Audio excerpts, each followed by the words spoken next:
Good morning, students. How are you all? I hope you all are fine. So, today I explain chapter number 4, part 1. Okay? So, let's know about Unit 4. Unit 4 क्या है? Eight the theatre. बच्चों, ये एक poem है. Activity 1 में देखो, एक poem है और इस पोएम के बारे में आपको पता चलना चाहिए. थिएटर, आप जानते हो थिएटर क्या होता है? थिएटर एक सिनेमा की तरह होते हैं, एक ड्रामा होते हैं जिसमें मतलब एक स्टेज होता है जहाँ पे ड्रामा भी हो सकते हैं और वो बहुत सारे ऐसे स्टोरी है जिसको ड्रामेटिक हिसाब से देखा जाता है.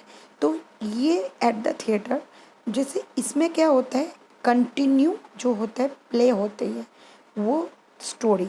जैसे पिक्चर में हम लोग क्या करते हैं, हर कट करके बनाते हैं और इसमें क्या होता है, आपको टोटली कंटिन्यू उसको प्ले करना होता है. तो एक्टिविटी 1 हम देख लेते हैं. The chief interest of a story or film lies in the elements of suspense and mystery, and if the mystery or suspense reveal to the before act, all these terms spoiled it, the revelations must come to us step by the step as the story progresses. Some people who have seen a play or a movie earlier are in the habit of talking about while watching it again. They keep talking and telling what is going to happen next. Thus, they ruin the charm from those who are sitting around watching for the first time. How many of you go to watch movies on cinema? Have you ever met people described in our passage? What will if you were find yourself some situation described our passage? बच्चों, यहाँ पे एक theatre के बारे में बताया गया है जहाँ पे एक ऐसी स्टोरी यहाँ पे बताया है जो कि कभी हम लोग देखते हैं कि कुछ लोग प्ले कर ले मूवी, कुछ सीन, ठीक है, उसमें कुछ सस्पेंस होते हैं, कुछ फनी टाइम्स होते हैं, कुछ स्टोरी होती है. तो हमको सस्पेंस में ऐसा लगता है, सस्पेंस जो स्टोरी होते हैं कि इसके बाद क्या होगा, इसके बाद क्या होगा, इसलिए हमको देखने का जो है मज़ा आ जाता है वैसा. तो एक्टिविटी 2 में देखो, यहाँ पे 3 क्वेश्चन है जो ऑनवर्ड सबको लिख कर मुझे बताना है. एक्टिविटी 2 में rules and ethics importance of social life. We expect people behave a certain ways. If they do not, they hurt of feelings and causes inconvenience and disturbance. कभी कभार हम हमारे निजी ज़िंदगी से इतने तकलीफ हो जाते हैं, हम अपनी सामाजिक ज़िंदगी से थोड़ा सा चेंज लाने के लिए हम लोग क्या करते हैं, अपनी फीलिंग्स को थोड़ा अच्छा करने के लिए हम लोग कोई भी मूवी या थिएटर पे जाते हैं जहाँ पे जाके हम लोग कुछ देखते हैं, स्टोरी, पिक्चर, ड्रामा, ऐसा. Yet there are few examples in thing members lacking in etiquette. Talking very loudly in public places, smoking in bus and trains, speeching in roads and public places, throwing garbage anywhere.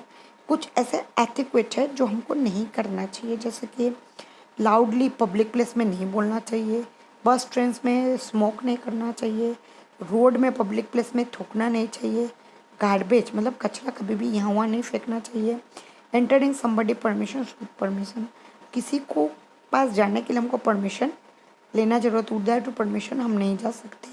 Interpreting when two person are talking, जब दोनों इंसान बात करते हो तो उसके बीच में बात नहीं करना चाहिए, ये मैनर्स होता है. तो ये जो रूल्स है etiquette importance for smooth social life, ये हमारी ज़िंदगी का क्या होता है, एक रूल्स होता है जो बहुत ही स्मूथली हमारी सामाजिक ज़िंदगी में होता है. हम ये एक्सेप्ट करते हैं कि हमको ऐसे चलना चाहिए. अगर हम ऐसा नहीं करते, हमारे फीलिंग्स ऐसा नहीं आते, तो हमारी ज़िंदगी में किसी को डिस्टर्बेंस आ सकते हैं. रेडी, चलो अब पढ़ते हैं activity 3. Make the list understandable behaviour classrooms and schools and yours friends. Write the list of the art paper in disable class. अब activity 4. At the theatre to the lady behind me, AP. Herbert. AP. Herbert जो है वो यहाँ पे writer है. आप जानते हैं ए.पी. हर्बर्ट के बहुत अच्छे अच्छे पोएम आते हैं. तो हम आज पढ़ेंगे at the theatre two lady behind me, दो औरत मेरे पीछे. The author seeks to keep for me and the murderer identity, and you are not friend of his. You keep shouting, who is it? जो author है वो बीमार है, वो एक मर्डर की आइडेंटिटी ढूंढ रहे हैं. तुम उसके जो है दोस्त नहीं हो, तुम जो है चिल्ला के जानना चाहते हो कि कौन है. The actors in their funny way have several funny things to say. जो एक्टर था वो बहुत ही फ़नी तरीके से इस रोल को प्ले कर रहा था और उसके जो कुछ ऐसी मजाकिया वस्तु था जो कर बोल रहा था, but they do not amuse me more, लेकिन वो ज़्यादा अम्यूज नहीं हो रहा था। If you have said them just before, तुम कुछ कहो उसके पहले वो कह दे रहा है। The merit of the drama lies I understand is some surprise, but the surprise now must be small since you have just forgot all. जो मेरिट ड्रामा में झूठ बोला जाता है वो मैं समझ सकती हूँ, ये ऑथर कह रहे हैं। मैं सरप्राइज हो जा रही हूँ कि एक छोटा सा जो चीज़ है बहुत ही उसमें मुझे इतना आश्चर्यजनक हो रहा है। मैं देख रही हूँ कि वो जो है वो झूठ बोल रहे हैं। The lady you have bought with you is in fair half with two but can understand the piece without assistance from your niece. जो औरत है पता नहीं चलता वो बुद्धू है कि क्या है, या उसके दिमाग में कुछ नहीं है।